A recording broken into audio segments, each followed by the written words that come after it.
কক্সবাজারে গেছেন জাতীয় নাগরিক পার্টির শীর্ষ চার নেতা হাসনাত আব্দুল্লাহ, সার্জিস আলম, নাসির উদ্দিন পাটোয়ারি ও তাসনিম জারা।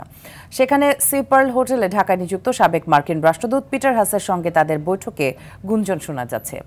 যদিও এনসিপির পক্ষ থেকে বলা হয়েছে এটি গুজব। ব্যক্তিগত সফরে তারা কক্সবাজার গেছেন। এ নিয়ে আরও জানাতে কক্সবাজার থেকে সরাসরি যুক্ত হচ্ছেন সহকর্মী সাইফুর রহিম শাহিন। শাহিন, এনসিপি নেতাদের সঙ্গে পিটার হাসের বৈঠক নিয়ে আপনার কাছে কি তথ্য আছে?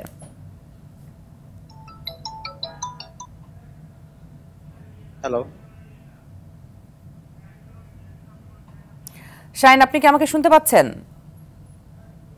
এই মুহূর্তে রয়েছে কক্সবাজার শহর থেকে 15 কিলোমিটার দূরে রয়্যাল টিউলিপ, যেটা কক্সবাজারের স্টার মানে হোটেল, 5 স্টার হোটেল রয়্যাল টিউলিপের সামনে আমি রয়েছি। এখানে আজকে সকাল থেকে গুঞ্জন ছড়িয়েছে সাবেক মার্কিন রাষ্ট্রদূত পিটার হাস এখানে এসেছেন এবং ওনার সাথে দেখা করতে এসেছেন এনসিপির কেন্দ্রীয় নেতৃবৃন্দ সার্জিস আলম, নাসিরউদ্দিন পাটোয়ারি, তাসনিম জারা সহ 4 জন তারা এখানে এসেছেন, সেটা আমরা জানতে পেরেছি। কিন্তু আমরা এখানকার যে উপজেলা নির্বাহী কর্মকর্তা, উকি উপজেলা নির্বাহী কর্মকর্তা চৌধুরী হাসান চৌধুরী, হোসেন চৌধুরী, উনি আমাদেরকে জানিয়েছেন এখানে যে সাবেক মার্কিন রাষ্ট্রদূত আসার কোনো তথ্য তার কাছে নেই এবং তিনি এও বলেছেন রয়্যাল টিউলিপ কর্তৃপক্ষ তাকে জানিয়েছেন এখানে আজকে কোনো বিদেশি গেস্ট এখানে আজকে আসলে এই হোটেলে এন্ট্রি হয়নি, সেটা তারা রয়্যাল টিউলিপ কর্তৃপক্ষ নিশ্চিত করেছেন বলে আমাকে উকি উপজেলা নির্বাহী কর্মকর্তা জানিয়েছেন। তবে এখানে বিভিন্ন সূত্র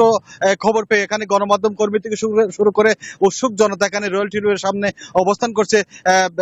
সেই খবরে সাবেক মার্কিন রাষ্ট্রদূতের সাথে এই যে এনসিপির কেন্দ্রীয় নেতারা দেখা করতে আসছেন, বৈঠক করছেন, সেই খবরটা গুঞ্জনটা আসলে কক্সবাজারে ছড়িয়েছে, এমনকি সারা দেশে সেটা ছড়িয়েছে। সেই খবরটা আমরা জানার জন্য আসলে এখানে রয়্যাল টিউলিপ হোটেলের সামনে আমরা এসেছি।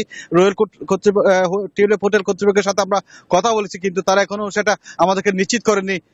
তো এখনো উৎসুক জনতা এখানে অবস্থান করছে। আমরা পরবর্তীতে যদি এ ধরনের কোনো খবর নিশ্চিত হতে পারি তাহলে আমরা পরবর্তী সংবাদ আমরা জানাতে পারবো। মিতু, এ হচ্ছে রয়্যাল টিউলিপ থেকে আমার সর্বশেষ তথ্য। শাহিন, অসংখ্য ধন্যবাদ আপনাকে আমাদের সাথে যুক্ত হওয়ার জন্য।